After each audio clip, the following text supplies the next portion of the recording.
नमस्कार, आज के वीडियो में आपका स्वागत है। मैं अंजलि। तो आज के इस वीडियो में हम विभिन्न प्रकार की गति के बारे में समझेंगे अपने प्रयोग के माध्यम से। तो सबसे पहली और सबसे आसान गति जो होती है वो होती है रेखीय गति। तो आइए एक रेखीय गति कैसे होती है और कैसे हम बता सकते हैं कि जो वस्तु है वो रेखीय गति कर रही है कि नहीं, उसको एक छोटे से प्रयोग के माध्यम से समझते हैं। तो इसको करने के लिए मैंने क्या लिया है, एक गेंद, एक प्लेट और इसको थोड़ा ऊंचाई देने के लिए मैंने ये दो किताबें इस्तेमाल की हैं। तो इसको पहले थोड़ी ऊंचाई देने के लिए मैंने किताबों के ऊपर अपना ये प्लेट रख ली है। थोड़ा इसको और पीछे कर देते हैं जिससे हम जो गेंद है उसकी गति को अच्छे से देख सकें। तो अब मैं क्या करूंगी कि ये गेंद को इस प्लेट के एकदम ऊंचाई वाले छोर पर रख के छोड़ती हूँ। देखिए, तो जैसे कि हम देख सकते हैं कि ये जो गेंद थी, जब मैंने इसको ऊपर से छोड़ा तो एक रेखीय दिशा में इसने गति करी।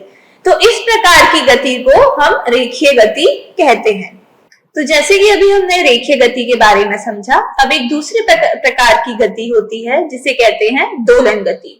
तो दोलन गति को समझने के लिए मैंने एक पेंडुलम लिया है, जैसे कि आप ये देख सकते हैं। तो ये पेंडुलम है और ये पेंडुलम का बॉब कहते हैं और ये बॉब एक धागे के माध्यम से बंधा हुआ है।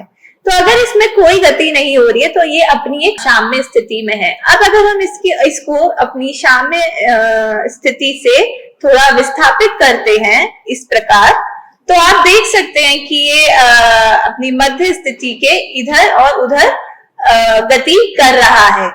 तो इसी प्रकार अगर कोई भी वस्तु अपनी स्थिति को दोहराती रहती है गति करते समय, तो इस प्रकार की गति को हम कहते हैं दोलन गति। तो अभी इसको रोक देते हैं और अब हम हमारी दूसरी गति की ओर चलते हैं, जो कि है वृत्तीय गति और घूर्णन गति। तो ये वृत्तीय गति को पहले समझते हैं। उसको समझने के लिए हमने एक मोटर लिया है जो कि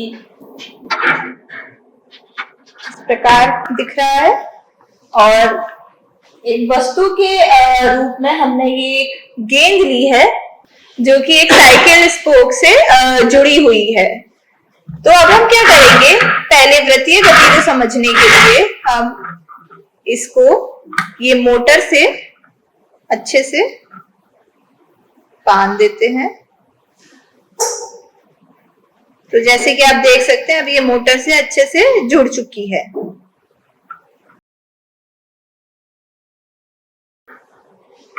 अब इस मोटर को चलाने के लिए, तो जैसे कि अभी आपने देखा, हमने मोटर से अपनी गेंद को जो कि एक साइकिल स्पोक के माध्यम से जोड़ दिया है। अब इसमें हम एक 4 वोल्ट का करंट प्रवाहित करते हैं। तो ये आप देख सकते हैं अभी मोटर घूमना शुरू हो गई है और एक मोटर के साथ साथ जो हमने ये गेंद इस्तेमाल की है वो भी घूम रही है। तो अब अगर इसकी गति को ध्यान से समझने की कोशिश करते हैं तो हमें क्या समझ में आता है कि ये जो गेंद है वो इस मोटर के मध्य बिंदु के चारों तरफ घूम रही है। तो इस प्रकार की गति को हम वृत्तीय गति कहते हैं।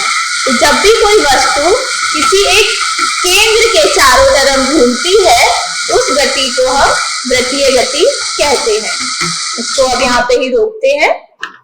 तो आइए अब हम अपनी इस प्रयोग की आखिरी गति को समझते हैं, जो कि है घूर्णन गति। तो घूर्णन गति को समझने के लिए अब हम क्या करेंगे कि ये जो साइकिल स्पोक है इसको हम मोटर से हटा के इसको इस तरीके से जोड़ देंगे।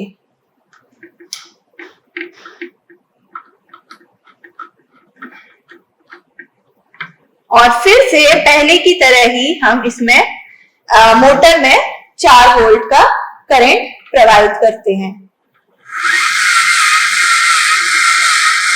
तो इसमें हम क्या देखते हैं कि पहले जब ये वस्तु इस मोटर के मध्य बिंदु के चारों तरफ घूम रही थी, पर इस गति में जो कि घूर्णन गति है, इसमें ये जो वस्तु है या जो बॉल है वो अपनी अक्ष के चारों तरफ घूम रही है।